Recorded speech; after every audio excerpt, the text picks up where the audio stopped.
નવસારી શહેરમાં પરંપરાગત રીતે ઉજવાતા દિવાસાના દિવસે એટલે કે અષાઢી અમાદના દિવસે ઢીંગલા બાપાની શોભાયાત્રા કાઢવામાં આવી હતી।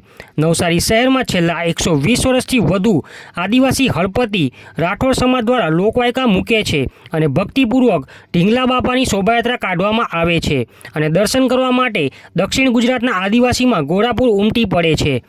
નવસારી શહેરમાં 120 વર્ષ અગાઉ જે સમયે ભારતમાં અંગ્રેજી હુકુમત હતી તે સમયે અંગ્રેજો ભારતમાં વિદેશથી સફેદ ઉંદરો લાવ્યા હતા, જેના એકાએક મોત થયા બાદ નવસારીના દાંતીવાડ સહિતના વિસ્તારમાં કોલેરા જેવી મહામારીનો રોગચાળો ફેલાયો હતો, જેના કારણે ટપોટપ લોકોના મૃત્યુ થઈ રહ્યા હતા। સમગ્ર આદિવાસી સમાજમાં ચિંતા વ્યાપી હતી કે આ સિલસિલો કઈ રીતે થંભાવી શકાય।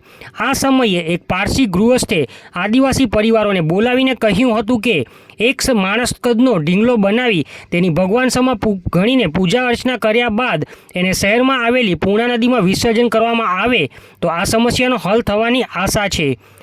આદિવાસી સમાજ દ્વારા આ વાત સ્વીકારી ઘાસ અને કપડાથી ઢીંગલો બનાવ્યો હતો અને પારસી યુવાન જેવી દેખાતી પ્રતિમાને ભોગ ધરાવી એમને સિગરેટ પીવડાવી ત્યારબાદ એમની વિધિ કરી દિવાસાના દિવસે એટલે કે અષાઢી અમાદના દિવસે ઢીંગલા બાપાની પ્રતિમાને શોભાયાત્રા કાઢવામાં આવી હતી અને ત્યારબાદ કોલેરા જેવી બીમારીથી લોકોને છુટકારો મળ્યો હતો।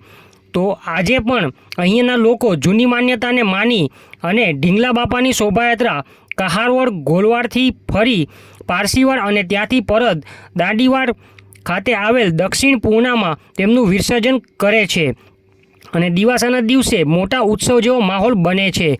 જો કોઈ સ્ત્રીના લગ્ન ન થતા હોય કે એમનો ખોળો ન ભરાતો હોય તો આવી અનેક સામાજિક પ્રશ્નોનો ઉકેલ ઢીંગલા બાપાના દરબારમાં મળતો હોવાની લોકવાયકા છે। વર્ષોથી આ તહેવાર પરંપરાગત પદ્ધતિથી ઉજવવામાં આવે છે, જે 120 વર્ષથી આસ્થા અકબંધ રહેવા પામી છે।